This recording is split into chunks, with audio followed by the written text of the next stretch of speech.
Titre: les différents types de liaisons dans les ponts thermiques, comprendre leurs impacts sur l'isolation. Introduction. Dans la construction, les ponts thermiques peuvent entraîner des déperditions thermiques indésirables et compromettre l'efficacité énergétique d'un bâtiment. Ces ponts se produisent lorsqu'il y a une interruption de la continuité de l'isolation thermique à travers les éléments de construction, ce qui permet au transfert de chaleur de se produire plus facilement.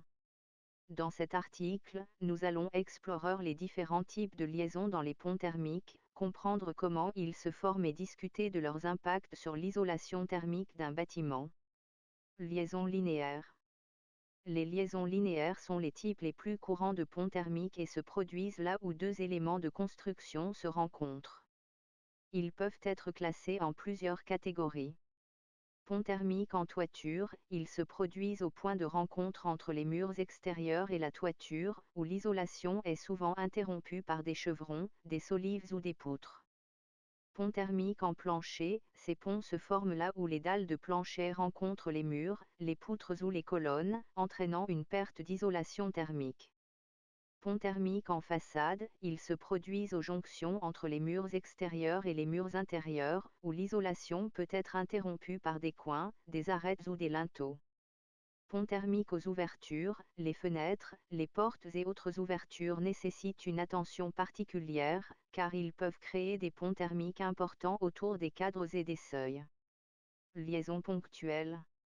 Les liaisons ponctuelles se produisent lorsqu'il y a une interruption de l'isolation thermique en un seul point, plutôt que le long d'une ligne.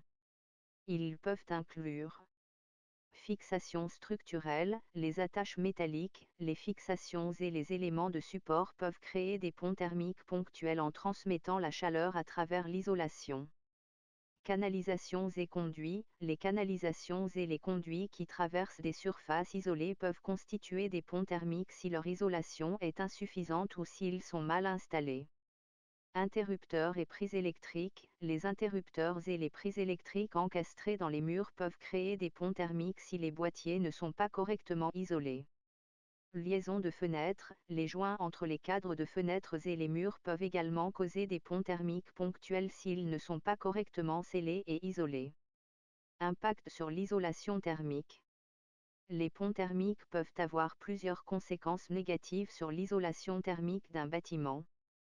Déperdition thermique accrue, les ponts thermiques permettent au transfert de chaleur de se produire plus facilement, entraînant des pertes d'énergie supplémentaires et une augmentation de la consommation de chauffage ou de climatisation.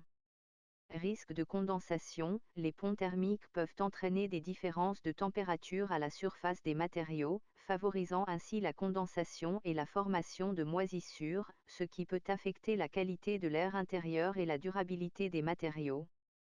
Confort réduit, les surfaces froides causées par les ponts thermiques peuvent créer des zones inconfortables près des murs, des fenêtres et des planchers, entraînant une sensation de courant d'air et une baisse du confort thermique. Conclusion. La compréhension des différents types de liaisons dans les ponts thermiques est essentielle pour concevoir des bâtiments économes en énergie et bien isolés. En identifiant et en traitant ces ponts thermiques, on peut réduire les déperditions thermiques, améliorer l'efficacité énergétique, créer un environnement intérieur confortable et durable, et réduire les coûts de chauffage et de climatisation. Une approche intégrée et une attention aux détails dans la conception et la construction des bâtiments peuvent contribuer à minimiser l'impact des ponts thermiques sur l'isolation thermique globale.